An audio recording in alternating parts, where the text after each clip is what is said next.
Upon us, but Kyrie Irving's availability in Brooklyn is still in doubt. How will the new guidelines for unvaccinated players change Kyrie's outlook?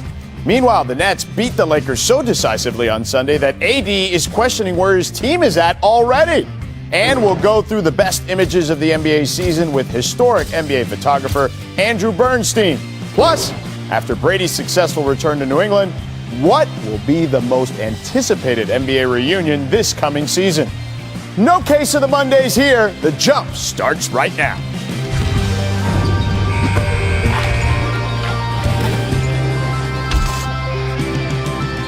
Hey, what's up, people in the studio with me? How about that? Here and here and We're joined in studio by ESPN NBA reporter Ramona Shelburne and the undefeated's Clinton Yates. Thank you guys for hanging out, of course. Yeah. And yes, there was actual NBA basketball on Sunday. Without Russ and LeBron, the Lakers took on the Nets without KD, Harden, and Kyrie. The Nets won easily, but the focus stayed on what Kyrie's availability could be when Brooklyn's season begins in a couple of weeks.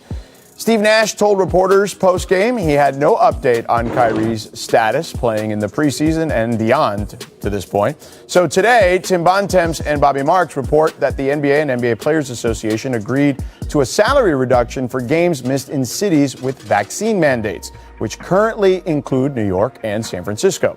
According to their sources, players will lose just over 1% of their salary for each game missed. For Kyrie Irving, that would mean nearly $381,000 per game if he misses a home game. Ramona, will this agreement with the NBAPA alter Kyrie's outlook?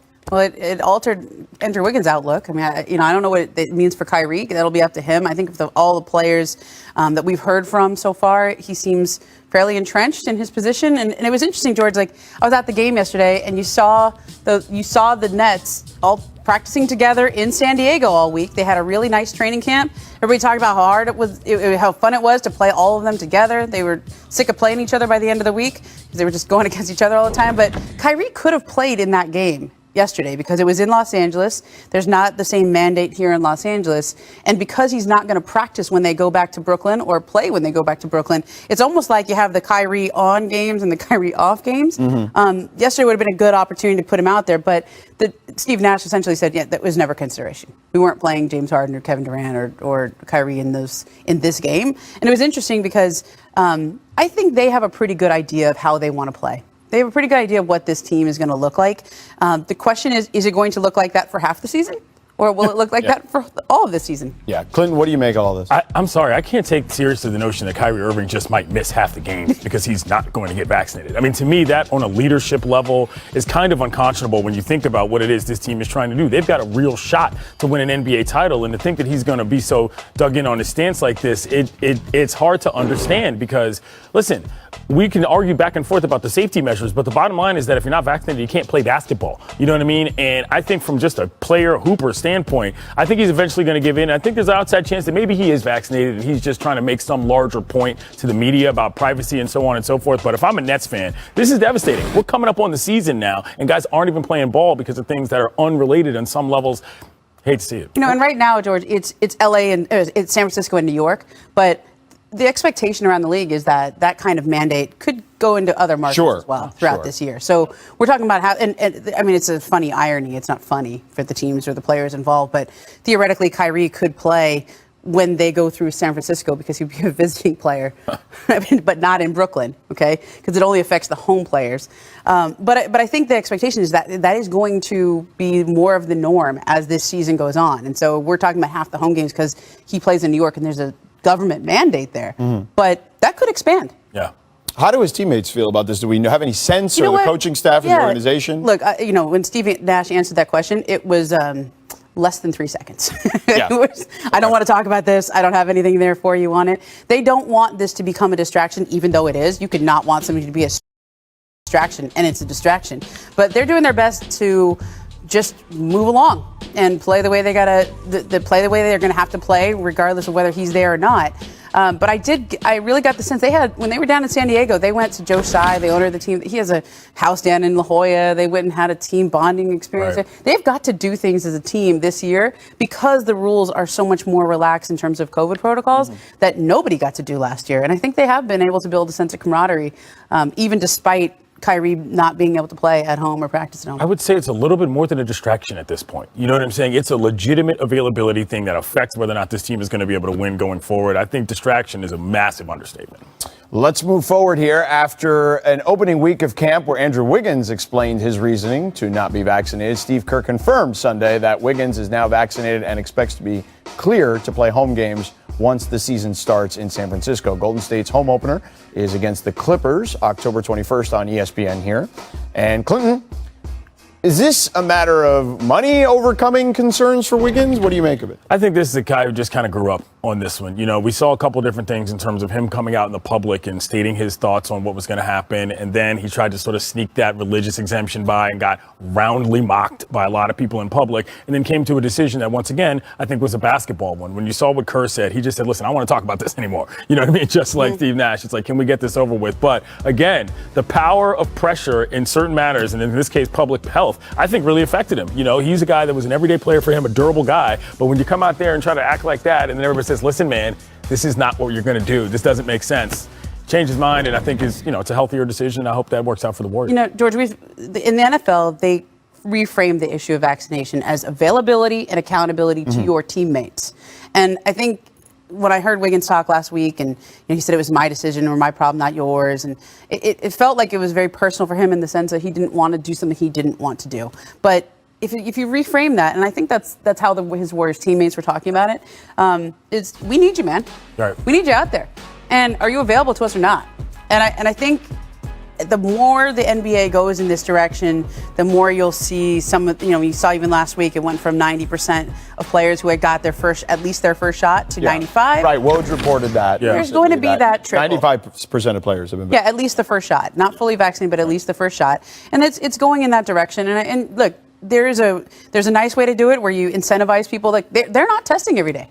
If you're vaccinated, you don't have to test every day. Yeah. You can go out on the road, you can see people, you can do things, you can kind of almost get back to normal. But if you are vaccinated, they make it really uncomfortable for you. And so it's that's how the NBA has set this up. But in these two markets, New York and San Francisco, you lose money. Yeah.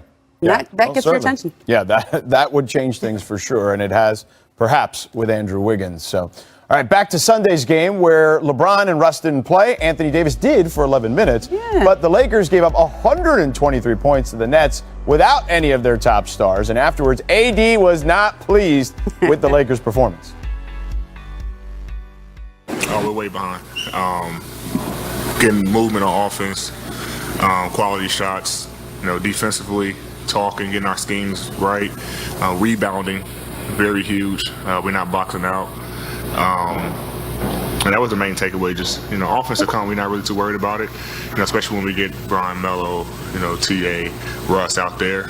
But it was just our first game to see where we are, and we had to do a better job defensively, especially blocking out. So, Ramona, do you share AD's concern after Lakers preseason game number 1? No. What's he talking? They're fine. Like, he's the only guy who played even a little. Yeah. Only of the regulars. I actually thought they looked okay. I thought Malik Monk looked really good the other day. Sure. But I actually think it's a good sign that Anthony Davis is saying those words. Bingo. Because he's got a sense of urgency. And it reminds, I've said this before, it's almost like if you close your eyes, last year didn't happen. Yeah. Like, the Lakers are back to that 2020 team that won the championship, where they're fired up, they're hungry, they're not coming off that really short layoff. Where I was talking to a coach yesterday on the Lakers where they said, that short layoff after the bubble, they were fried. And I think that team did not have the same spirit and hunger that they did in 2020. Whereas this year, they have the vets who are coming back are hungry because they didn't win last year and they had a nice long break. And then guys like Russ, Carmelo, DeAndre Jordan, they haven't won. And they have the hunger of veterans who are here to win a ring. And so they really have a good spirit to them. Anthony Davis is right in that they look behind. But look at the schedule coming up for the Lakers, okay, George? Their first 10 games, I went through to look at the schedule, and that looks like a team that could easily start 9-1, 8-2. Look at the schedule. Yeah. Okay, the first 3 games, those are tough games. So let's say they go 2-1 in those 3. Yeah. look at that strip. lot of Thunder, winnable Cavs, games. Rockets. That should be 5 wins right there. Yeah. That game against the Trailblazers, that'll be a tough one. Yeah. But they have a really easy opening schedule in terms of win percentage last season, and it's always like that for teams that are going to be on in the backloaded schedule after the Super Bowl. Tons of ABC Lakers, games, Warriors, nationally Nets, televised ABC, yeah. games. So Yeah. this So early done. part of the schedule Yeah. for a team that doesn't have a lot of returners, that has a lot of new guys, like this is a great way to start. Speaking of new guys, a lot of new guys, I believe 11 new players on this particular roster, Clinton. What do you make of the fit? I'd like to see them play a little in the preseason. I mean, honestly, I understand that the schedule is soft and so on and so forth, but we still don't really know, and it's a little confusing. AD says nothing's going right. LeBron says the practices have been better than ever. So how about we get a product together on the court so we can at least have an idea of what the big three is going to be or plus one is going to be? And look, I'm not really certain that that'll happen in the preseason, but I'd like to see it happen once. Give me a quarter. Give me a half. You know what I mean? I think it will. Show me what it looks like. okay. How much are we going to see? I'm wondering because, if AD's saying this now and LeBron's saying this then, I'm as excited as I've been to see this Laker team in a long time because of exactly what you said. They seem to be aligning. I would expect, and Ramona, you tell me because you've covered this team a lot longer than I have. I expect them to probably play a couple of games, 2 or 3 games together, a few minutes here and there, and then that last one, everyone will basically take off again. But those last, I guess those 3 or 4 last games, they'll play 2 or 3 of those. Look, I don't think AD and LeBron or Russ, they don't all need to play together in the preseason games. They play plenty in practices. What the Lakers are trying to get out of this preseason is to see which one of the role players that they sign. Kendrick Nunn, Wayne Ellington, Halen Horton-Tucker. He was there, He's right? not PhD, paid like a yeah. role player, okay? He's going to be a good. big player for them. Yeah. They want to see which of those guys is shining. They want to get a feel for those guys. And you saw some big minutes for DeAndre Jordan, for Dwight Howard yesterday. They're putting the rest of the team out there to see what they have in a lot of the new guys. And so, Come for more than the game. Come for it all. It was quite a Laker debut for the 3rd time for Dwight Howard. He played 13 minutes, fouled out, picked up a flagrant and a technical. That's a full day's work. Ramona, expect Dwight to be the enforcer for the Lakers this season. yeah, that's kind of his role. That's Dwight. Like, you got 6 fouls, use them, big guy. Afterwards, he was laughing about it because he was like, I'm so strong. I forget how strong I am. Okay. I mean, I don't know that I would call him an enforcer. Agitator is probably a better word. Instigator. Instigator. He reminds me of like Pat Bev in a big man's body. Yeah, You know what I'm saying? So he's also still a little too nice and a little too goofy for me to look at him as a guy that's an enforcer. And he's also a little too skilled for that. I think they're going to need him a little bit more than just be. Being in the history of this game, being always there. The spin move, the finish. Giannis Antetokounmpo was one of the most iconic performances in the storied history of the NBA Finals. And the slam from Antetokounmpo. The long wait has ended after a half century. The Milwaukee Bucks are NBA champions once again. I wanted to do it here in the city. I wanted to do it with these guys. Did it. Welcome back to The Jump as the preseason begins and gets ready to get into full swing this week. We wanted to take a look back on the year that was as we welcome in senior NBA photographer Andrew Bernstein. Andrew, thank you so much for joining us. Hey, George, thanks so much. Glad to be here with you. Yeah, listen, you document it all, so let's go on this journey of last year here together. Let's start last December 22nd when the Lakers had their ring night in an empty arena on opening night. Andrew, what was the environment like being there in person? Well, it was a fitting conclusion to the bubble experience, I got to tell you, which, it ended only a couple of months before that. I personally had spent 53 days in the bubble and witnessed probably the most surreal thing I'd ever seen. The Lakers winning a championship in front of nobody with confetti falling. Yeah. And then they're getting their rings essentially in front of the same group of nobody. These guys played hard in the bubble. They earned the ring. It's too bad they couldn't get the adulation of the crowd and unveil their banner and do a parade and all that stuff. But when it comes down to it, a ring is a ring. Oh, yeah. I don't think anyone's chalking it up any other way. I don't think there's any question about that. That one is going down as a trophy and a championship and a Larry O'Brien and all those rings that all those guys got. All right, next, on to June 30th. Chris Paul finally makes his first finals as the Suns eliminate the Clippers. There's an incredible shot you had of CP3 hugging Coach Monty Williams. What do you remember from that scene? Well, I saw that unfold when Monty took Chris out of the game at the end, and it was just an outpouring of emotion and love. And, here are two guys who were together. Monty coached Chris as a rookie, and 16 years later, they get to the promised land together. Not unlike Michael Jordan's emotional outburst when he won his first championship in '91, just letting it go.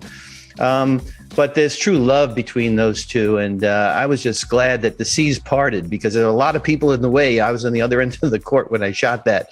So luckily I was able to bang out a couple of frames. Yeah, and again, it was just what a great moment for Chris Paul, who's dealt with plenty of heartbreak. And I'm sure you've captured those unfortunate moments on the court as well. But he got that opportunity to play in the finals, which is awesome. So 2 weeks later, this happened in Game 4. With Tucker on him. Throws it up for Ayton. Shot blocked by Antetokounmpo. What a block from Giannis. One of the greatest blocks in NBA history as Giannis denied Ayton's alley-oop. How did you get that shot from the basket area? Well, George, I do a group of remote cameras that are set up on the opposite end of the court from where I'm sitting. So this happens to be one of maybe 7 remotes I had set up. The camera is embedded into the stanchion pad. There's a hole cut out at the bottom, and camera is inserted there with a wide-angle lens. And so this moment is captured from, 7 different angles. I'm pushing a button literally on the other side of the court. I mean, if you blew up that photo, you would see me on the other end of the court.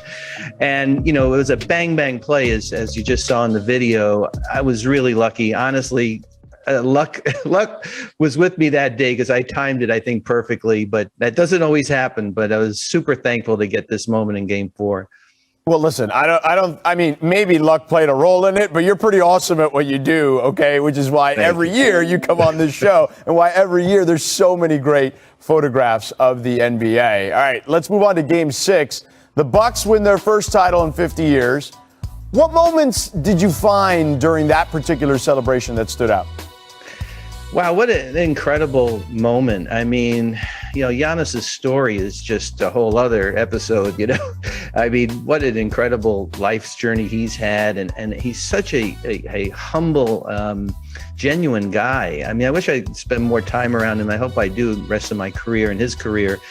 But to see, the city of Milwaukee, finally win after 50 years, Kareem and Oscar are sitting courtside, and there's a lot of history, a lot of threads there, and Coach Bud, and it's a wonderful organization, a great city, a city I hadn't spent a lot of time in, quite frankly, throughout my career, but it was beautiful. It was really beautiful, a beautiful moment, and well-deserved. I mean, it was a heck of a finals, and I guess the better team won, but man, that was some battle between the two of them. Yeah, absolutely a battle, and Giannis gets to stake his claim to the crown, right? As he mentioned earlier in the video we mentioned, or we showed earlier, he's part of the history now forever. Last one.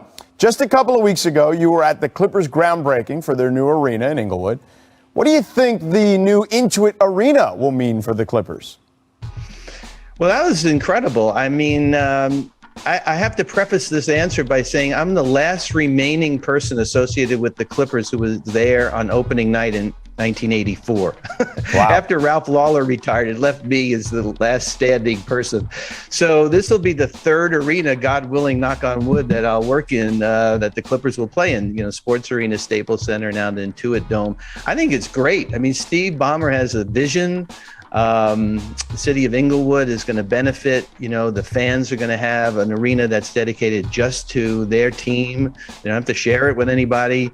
And, it was a great, exciting time. I mean, anytime you put Steve Ballmer with a microphone, you can have some, moments. And that was truly a great event.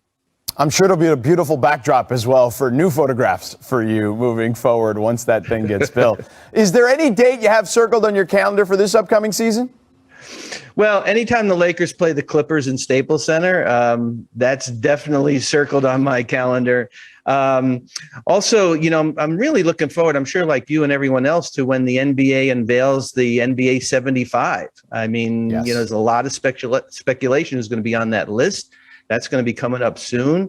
So that's going to be pretty amazing. And, I'm just so happy to have the season back. I was at a game yesterday, preseason game, and it's almost normal. So that's pretty cool. And let's get a great season in here because we all deserve it. Yeah, absolutely. Listen, thank you, Andrew, so much for joining us. Continued success. You do such unbelievable these 30-footers. All right, Brian, expecting a big year from Dame Dollar or what? Well, look, since we've last seen Dame, he's won a gold medal, he got married, and he released the most recent Dame Dollar album. He's in a really happy place right now. The question is he going to be in a happy place in January? That's the question I have, but today everything's great. I try not to take greatness for granted in the NBA, especially when we do this every day. But when you see guys making a shot from the logo, it's become so routine for him and Steph Curry to just do that. I think it was like that's 40 in a row. amazing. He can make them from there all. Blake Griffin and a bunch of these guys who will be coming back. His return game in Detroit, November 5th, as a member of the Nets, played there last year, but less than 1,000 fans. James Harden scheduled back in Houston with a full capacity. So, look, he won MVP in Houston, 6-time first-team All-NBA there, and second leading scorer in franchise history. Then KD will play in San Francisco for the first time in front of fans on January 29th. He was a 2-time champ in the Bay, 2-time Finals MVP, 3-time All-NBA selection. And Kyle Lowry, Mr. Raptor, returns to Toronto on February 3rd. He's a champion and a 6-time All-Star and the franchise leader in assists. And lastly, Ben Simmons. We don't have a return date for you, but his future in Philly is unsure at best at this point. He's a 3-time All-Star, former Rookie of the Year, and made first-team All-Defense twice. So here it is, all in writing. A lot of dates to circle on your calendar. Brian, which one jumps out to you? Well, I personally only care about the Kyle Lowry game because that's going to be a celebratory moment where he's going to be cheered loudly. By the way, Danny Green is making his return to Toronto tonight for the first time since winning the title. That's right. And he's still not getting his ring. Still not getting his ring tonight. Oh my gosh. I've never seen anything like it. Sorry, I hijacked this segment. I just thought I should bring that out. But another event in Toronto I'm looking forward to, Kyle Lowry. Yeah, will they have the statue ready for him by then? By the time it's a little quick for a bronze, but he'll get cheered. I actually think James Harden is going to get cheered too, and I think Kevin Durant will be cheered. Those two, like James Harden, he had an incredible career for the Rockets. It didn't end well, but he's Mr. Hughes. He's Mr. Hughes. He did so much for them. You think he's going to get cheered? I don't think he's going to get cheered. I do. I actually. Well, look, they got Jalen Green now. Everybody's happy. So. Look, it was a messy exit, but I think people will forgive and forget. By that time, they're going to be 30 games under 500. True. They're not going to be happy. Yeah, I'm with Brian. But the real answer to your question, George, the real answer is whatever Ben Simmons' return game is. Okay, speaking of which, that is going to be. You've got some information on that, right? Look, we're all watching to see, is Ben going to show? Okay, this is the first game that the Sixers are playing without him. It's a preseason game, but you still get doc money if he doesn't show up. He's being fined for not showing up. Brian reported over the weekend that his first check didn't go through, but. From what I understand, this was never about the money. He's still status quo right now. Now, we're going to have to keep checking in on this. We'll check in next week and every game that he misses, because each game is going to be money that comes out of the check. But when and if Ben gets traded and he eventually returns to Philadelphia, I do not expect that to be kind. And I think that speaks to the larger point of, from Ben's side, if he doesn't show up in Philly, or if he ended up, at some point showing up and making things uncomfortable there, what kind of Ben Simmons would even show up? At that point, things are so toxic there. Wait, but do you think that's a possibility that he could still show up? It depends on how long this goes, right, Brian? What's your? We've seen standoffs before. Yeah, I think we actually have to look at the NFL because this is a situation that is not really we see in the NBA very often. When guys haven't shown, it's because they haven't signed. We don't see guys under contract not show up. So in the NFL, what they have been doing recently is holding in, where they show up and basically don't play. And I think if hindsight is 20/20 here, that's what Ben Simmons should have done. He should have arrived in Philadelphia, sat on the bench and said, I am just not going to play. I've got a sore back, or kind of do what John Wall is doing, which even though it's an agreement with the team, he's essentially sidelined until they can trade him. By holding out, it creates this whole series of unanticipated and unprecedented moments like this money that was due him. And the Sixers took a NFL-like approach to it, which is they put the money that they owed him, $8 million, they put it in escrow instead of giving it to him so they could chip the fines off as they go along. Had they waited until he got the actual fine money to be a high number, he would have had IOUs due to the Sixers. This way, they can actually take the actual money away from him with the intent of never giving it back. That is what they do in the NFL. So this is turning into an NFL-style holdout. And by the way, that is not a direction the NBA wants to go in because it obviously creates a lot of problems and renegotiations in the NFL they don't have in the NBA. Ramona, obviously this will put a lot on Joel Embiid's shoulders, which pretty big shoulders, right? Pretty broad shoulders. Yep. But is there another gear, I guess, for Joel in this particular situation? He thinks so. I mean, he's going into this season thinking he's added moves to his game. There's going to be no doubt of where the offense is running through. He's going to take more shots per game than he probably ever has. That's his goal, at least. And I think that he sets up, and we had those MVP odds. If Ben Simmons does not play for the Sixers this year, I think you really have to look at Joel Embiid. He was the runner-up last year.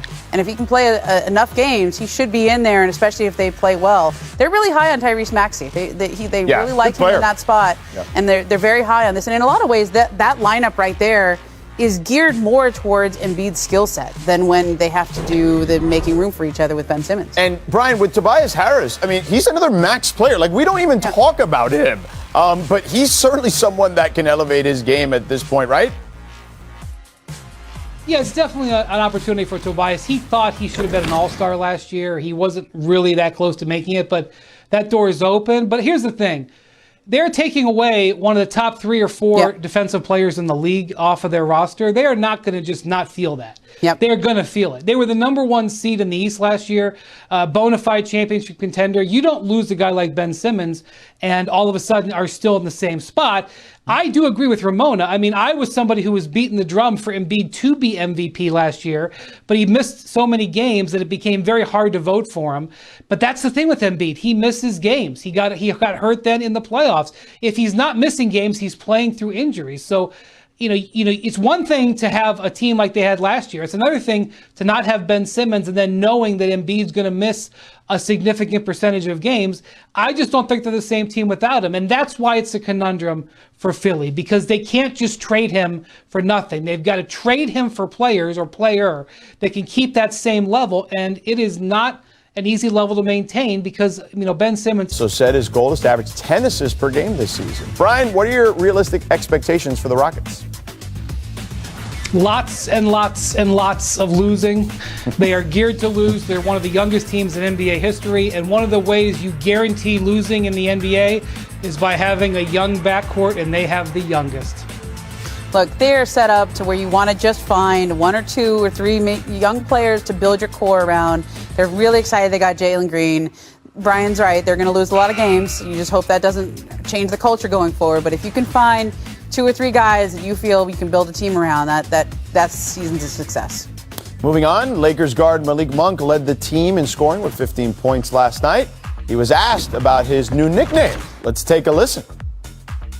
Malik, Dwight told us yesterday that your new nickname is the Microwave.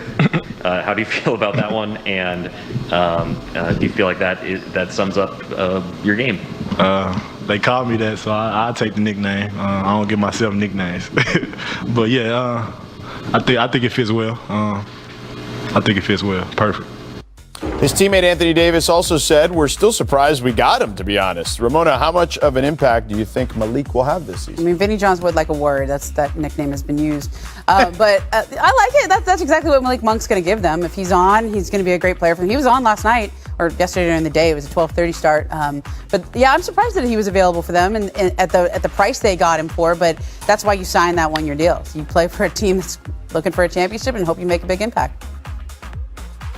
Yeah, look, he was a lottery pick in Charlotte and had high expectations. Now he's a bench player, so the expectations are completely different.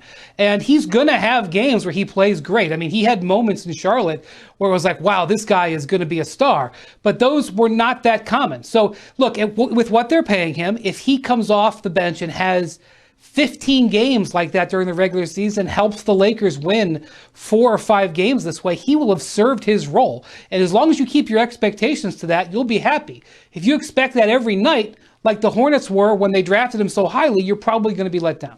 If you look back at his career, there are certain games that he had against certain teams that he killed them. Ask Eric Spoelstra how good Malik Monk is. He felt like every time he played against them, it was a 30-point game. But to your point, not as consistent, but that isn't necessarily the role here. Like if you get some 31 night, that's exactly what they asked for. They don't need it consistently like when he was a lottery pick in Charlotte. All right, in an interview with SiriusXM Radio, New Orleans Pelicans star Zion Williamson said he's done missing the playoffs. The Pelicans have missed the postseason in Zion's first 2 seasons and now have his third.